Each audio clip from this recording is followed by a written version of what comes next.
top. He's landed it, but he didn't land it quite like that. That's the shot he wanted. It wasn't supposed to go like that, y'all. It wasn't specifically not in Black History Month. It's supposed to be about Black excellence, Black achievements, Black winning, just Black everything on a positive, on a productive note. And then this happened. Deontay saying, what happened? Well, that's the shot that Tyson Fury's been trying to land. This whole fight is a right hand over the top. He's landed it, but he didn't land it quite like that. That's the shot he wanted. That's the result he wanted. When he punched him with that right hand, Deontay's right foot slipped out from behind him and caused him to go on the ground. Man, that almost ruined Black History Month for all of us. It was Joe Louis and Rocky Marciano all over again. Man, I love Deontay Wilder, but he got hit harder than crack hit in the 80s, I swear. Oh, my God. But we gonna talk about it. We gonna talk about it. ANYAE's way style. Let's get into the show. Welcome back, folks. I'm your host, ANYAE from ANYAE's Way, Atlanta's #1 voice. And this episode is sponsored by Ancient Aura Jewelry. Man, check out their website. Check them out on all social media platforms and tell them ANYAE sent you. They'll take care of you, man. They lace me up with a couple pieces for me and my babies. You know what I'm saying? Hey, good peoples over there. They'll take care of you. Nevertheless, the topic of the day is this 7th round stoppage in the Deontay Wilder versus Tyson Fury 2. Oh, boy. Y'all saw it like I saw it. Y'all saw that highlight, man. It was bad, man. I'm a supporter of Deontay Wilder, but I knew the day was going to come where his time was going to be up because, you know, for those who follow boxing or follow Deontay Wilder specifically, you know that ultimately he got to the party off of sheer God-given ability and confidence. But here's the thing, and this is a point that I want to make to all great Black athletes. Confidence and God-given ability can only get you so far in this world. And that's a testament that us regular folks can learn too. You know, within anything you do, within any field you're in, within any craft that you're in, you have to hone your craft each and every day. Your talent can only take you so far. And this is a great example of such.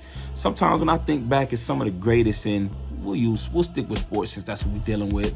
When I think of some of the greatest athletes ever, some of the legends that I think about off the top of my head, they had some of the greatest work ethic that the sport had ever seen. Your Jerry Rices, your Floyd Mayweathers, and definitely the late, great Kobe Bean Bryant. These three, for example, and it was a lot of others, were obsessed with their craft, were obsessed with becoming the greatest ever. And they were obsessed with training and working out and honing their craft. And this is ultimately a big part of why they got to the level that they made it to and why we look at them as legends to this day. But within the history of sports, but over the last 10 to 12 years, we've seen some examples of some athletes with great God-given talent and confidence, but just didn't take enough time. They didn't invest enough time into honing their crafts. I'll give you an example of a Jamarcus Russell, yeah, an Adrian Broner, yeah, a Dwight Howard. These three athletes right here started off, let's just say they had great promise, but ultimately they leaned on just natural ability, and it only took them so far, you know, and ultimately all of their legacies are somewhat tarnished because we're gonna always look at them with an asterisk of, man, what could they have been? So this is a testament to why you have to take your God-given abilities very serious. You know, God gave you that ability from birth. But what you gonna do with it? You just gonna lean on just the ability, or you gonna truly hone it and take it to the next level and fully maximize your opportunity? Now back to the fight.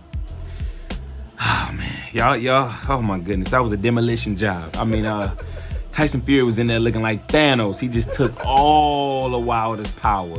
And I know y'all saw you know what? I'm just gonna play a quick clip of this, cause yeah, let me just play this. Take this clip out. Fury continues to press in against Wilder. And Fury looks like if he lands a good punch, Deontay will go down. He definitely doesn't look. What was he just doing with his tongue right there on the inside? Yeah, what the was that? I have no clue either. Every black person, you know, everybody in America was looking like, what the hell is that? Did this man just lick this man in the neck? Yeah, he licked him in the neck. They don't call him the Gypsy King for nothing. I don't know what was going on right there, because there was some blood trickling down his neck right there. I don't know if when he licked that blood, maybe he took all of Deontay Wilder's powers and he soaked up all of Deontay Wilder's energy and just finished him off with his own energy, Shang Tsung style. Yeah, y'all remember that. My folks out there that used to play Mortal Kombat, when Shang Tsung would take your soul. Your soul is mine.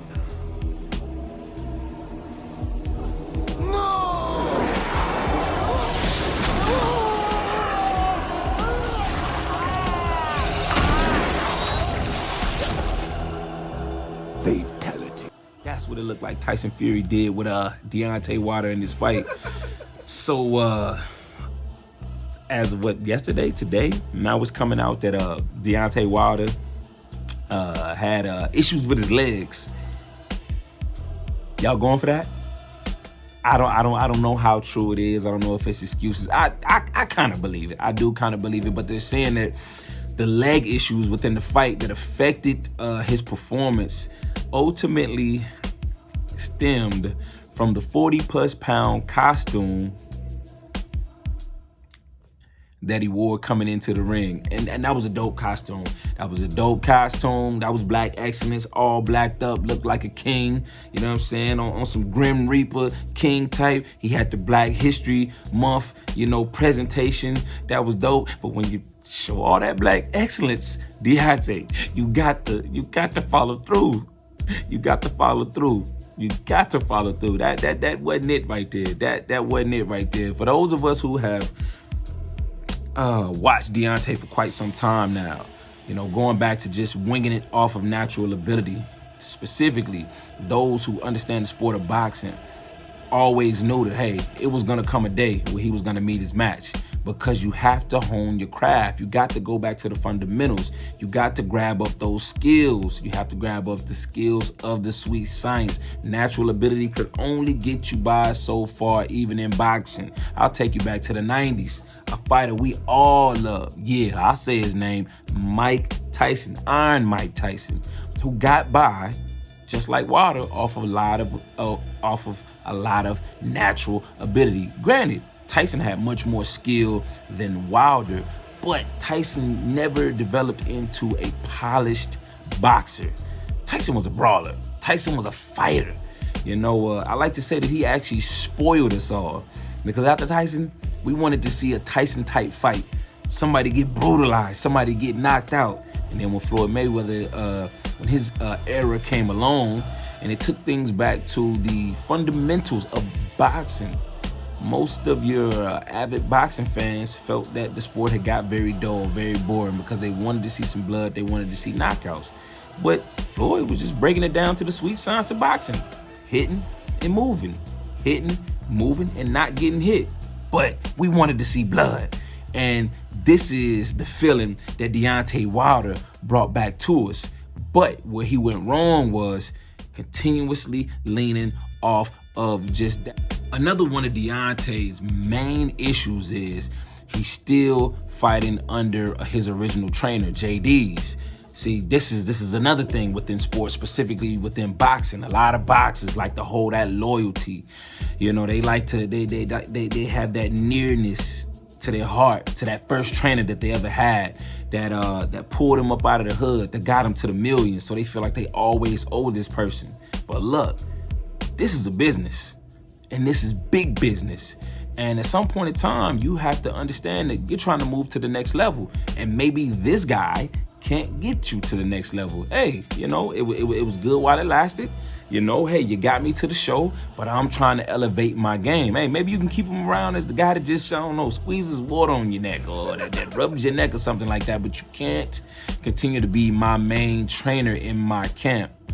And maybe that's the reason that he hired Mark Breland. But it seems like after this fight, he's gonna be firing him.